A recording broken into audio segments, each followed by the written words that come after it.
Semailah benih di tengah sawah, bawa ilmu padi di ladang, tambah berisi tunduk ke bawah. Assalamualaikum, saya daripada Persatuan Silat Cekak Kedah, Malaysia. Alhamdulillah, pada malam ini kita dapat berkumpul di bulan Ramadan. Dapatlah kita menjalankan ukhuwah kita, sambil itu kita berbagi cargas diri kita sambil bersilat. Untuk makluman juga, kelas kita dipendekkan pada bulan Ramadan ini selama 1 jam untuk memberi laluan solat tarawih. Terima kasih.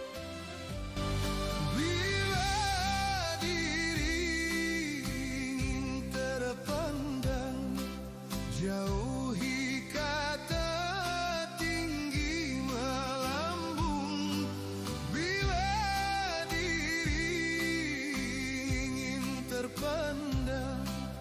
Jauhi kata tinggi melambung, jauhi sifat ayam di kandang, bertelur satu ribut sekampung.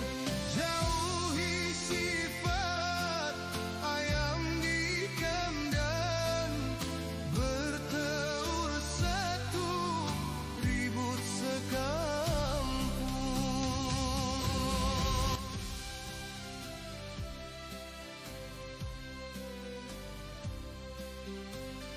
Assalamualaikum semua.